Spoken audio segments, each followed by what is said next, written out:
With wine, you're farming like everybody else in this valley, but we're presenting a product at the end that is going to go to like the Four Seasons Hotel or the White House.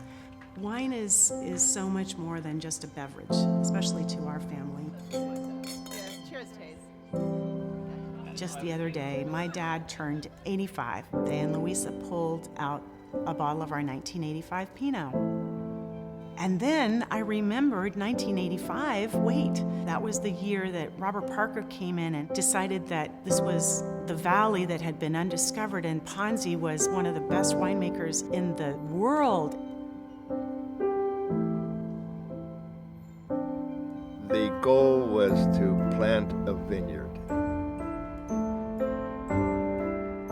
There was always the possibility that it would fail, especially when I first went out to sell in Portland, Oregon, that had about 3 restaurants at the time. We had nothing in terms of wealth, but we had the adventure of doing something that we truly believed in.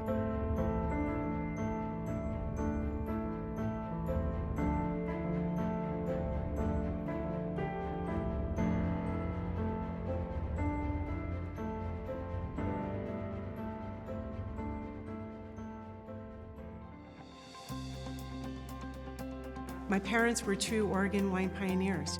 They were fearless, determined, resourceful, enterprising, and also collaborators.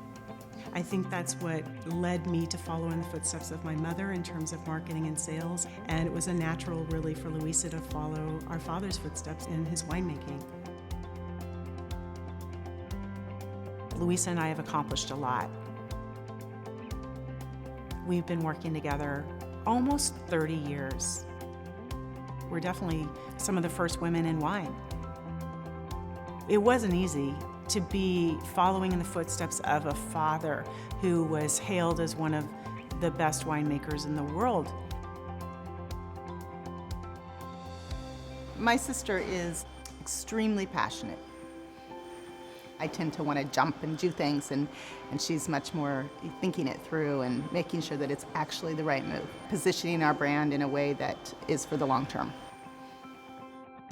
When we were building the new space up here at Colina del Sonio, I felt like it was time to do something a little bit beyond.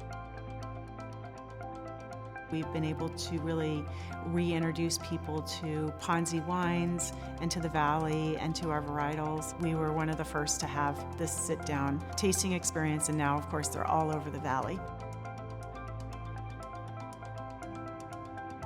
Having grown up in this region, this is what I know. Pinot Noir is what we do. I like the first 3 years are great. Yep. And then I don't think I realized what a special grape and varietal is until I left. I think something that sets Louisa apart from a lot of winemakers here in the valley is that she had this remarkable training in Burgundy. She had to navigate in a male-dominated industry there, but she also had access to some of the world's best wines.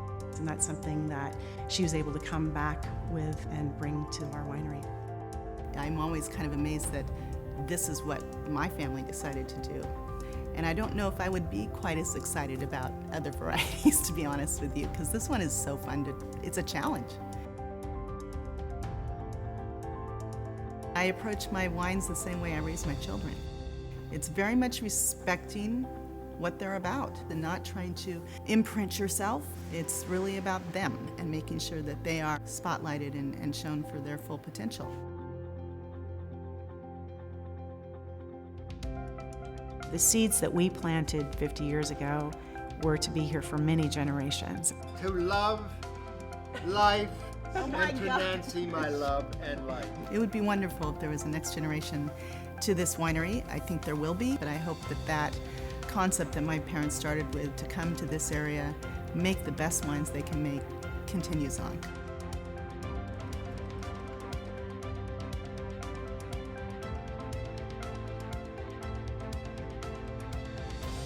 For the past 50 years, we've grown from 13 acres to over 130 acres in the Cheyenne Mountains.